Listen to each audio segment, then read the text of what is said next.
So, property tax in Portugal, right? A very boring subject. And I promise myself that on this channel I will never talk about accounting, I will never talk about taxes. I will do something entirely different from my old life in Romania, but you tend to just bring it up into attention of the people. And taxes in Portugal, it's a very boring but very important subject. So today I'm going to try to share from my experience what are the taxes related to a property in Portugal that you have to pay when buying but also after buying, because nobody actually thinks about what you have to pay after buying a property in Portugal, me included. We didn't take much time to think about the obligation that we are going to have after buying a property in Portugal.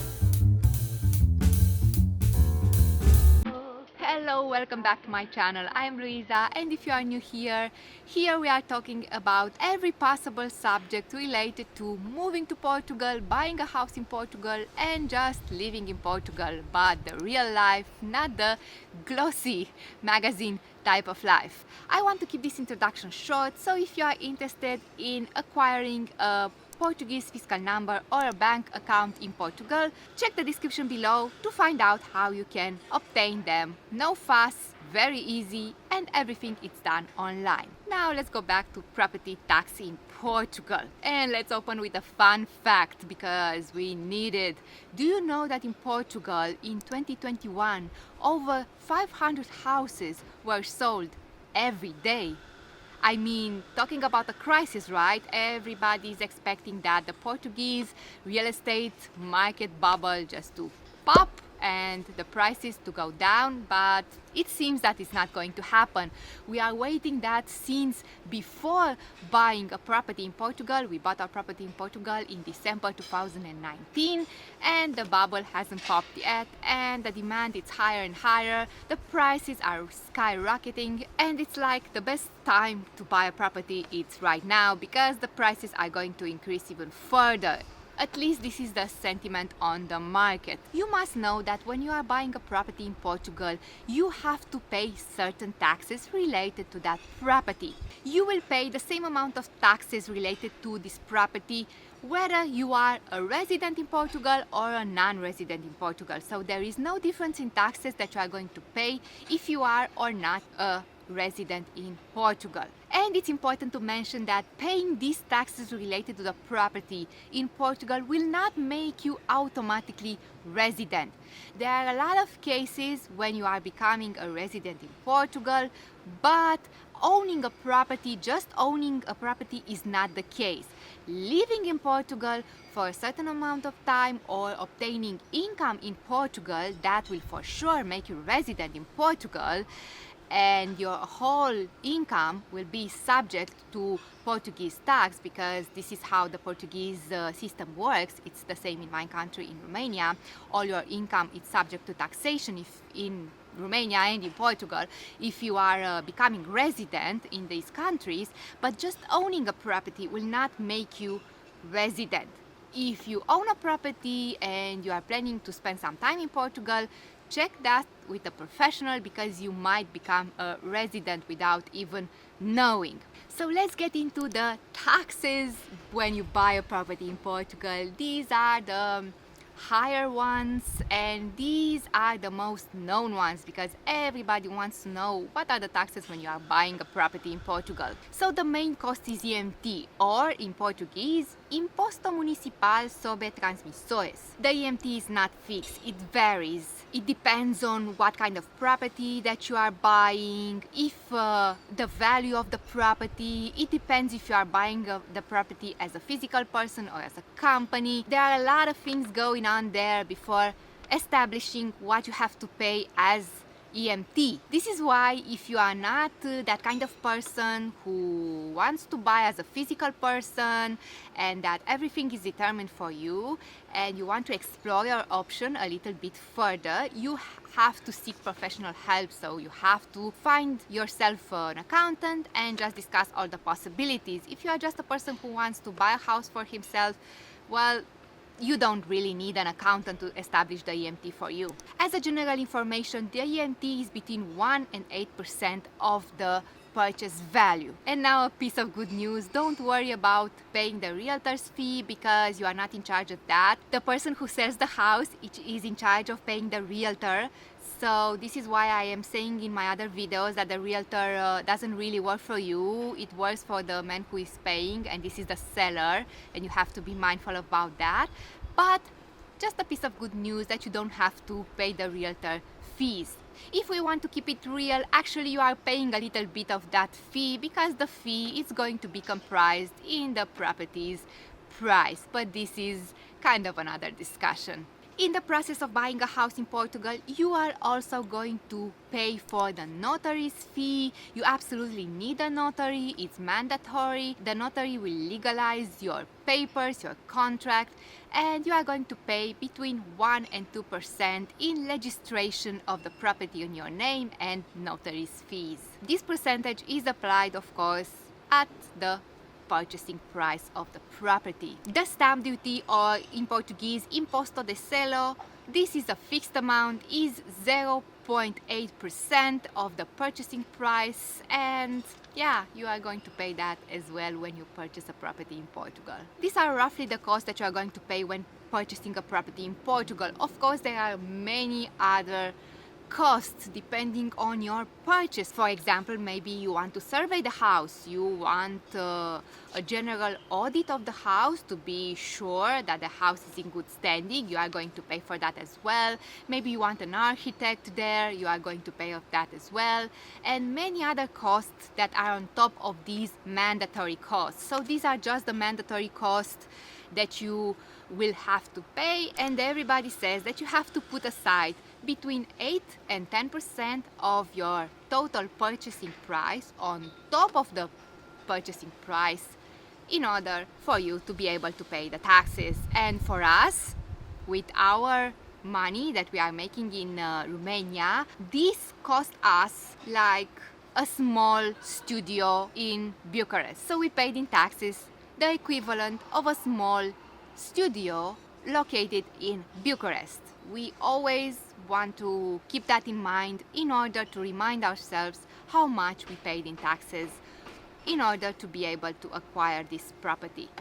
That was a bee, and you know, I'm scared of things that are flying. So now let's talk about the subject that nobody is talking, or few people are talking about, the taxes that you have to pay after you purchase your property in Portugal. The most common of all is IMI, and IMI stands for Annual Municipal Tax. That is practically the tax that you pay annually just because you own a property. This is paid every year. You pay between 0.3% and 0.5% for urban homes and 0.8% for rural properties. Why is not fixed? Because every municipality decides its own imposto, its own tax, of course within these brackets, and also depends of the value of the house, because this is calculated as a percentage from the fiscal value of the property. So this is something to bear in mind, that IMI is not applied to the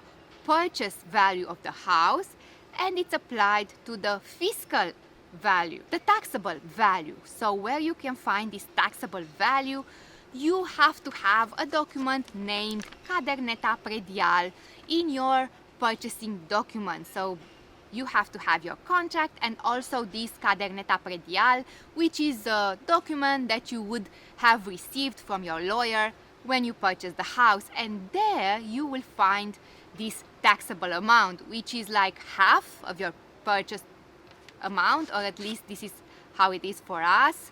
We paid a certain amount for the house, and the taxable value is like half of that. So this INMI that you pay annually, it's calculated at this value. Come on people, this is good news, right? This is how I felt when I first found out that I don't have to pay at the purchase value. I felt really good. Let's talk about inheritance tax, because this is something that not everybody thinks about.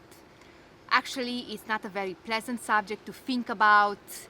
We didn't think about this, and we have to, because we have to be responsible. We are not married, my partner and I, and we have an additional problem on top of other problems. Every time that a legal party is involved, the fact that we are not married makes everything more complicated, because if you were married, everything was simple.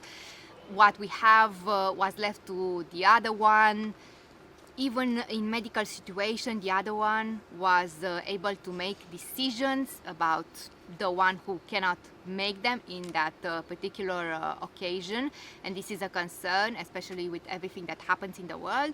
But because we are not married, we have to make additional documents for that. We have to make all sorts of documents to ensure that us as partners have the same rights as if we were married. And this is a hassle, to be very frank with you. So inheritance tax for immediate family, which we are not, it's 0.8% stamp duty. It's a fixed amount, and you pay 10% stamp duty for non-immediate families. So the difference between 0.8 and 10%, it's huge, and unfortunately from our point of view it's not very fair, but this is how the law stands. So if something would have happened to one of us, the other one, just because we are not married, would have to pay 10% in stamp duty for inheritance, other than 0.8% if we were married. Maybe it's something to consider in the future, and maybe we are going to just get married just to lower the risk here. You see what some law can do? They can get you married just to avoid taxation, right? Also, because we are not married, we had to make wills for one another, and it's something that I highly recommend you to do wills on the Portuguese law. Of course that you have to make wills on your country or your home country, but it's very advisable to make a will under the Portuguese law, because the Portuguese law is not like the law you have back home. So it may favor some part of the family that you don't want to favor, or you don't find normal to be favored. For me, I think that all that I have should go to my partner, and maybe you think as well that all that you have you should go to your spouse and your children, but the Portuguese law may not agree. So this is why it's best to make a will under the Portuguese law to make it all clear. And the last tax that I want you to think about is the capital gains tax. Capital gains is something that people don't consider when you are buying a property in Portugal. It's something that not even us considered, because we thought we are never going to sell that house, we are going to keep it forever. So capital gains, it's not going to be an issue for us.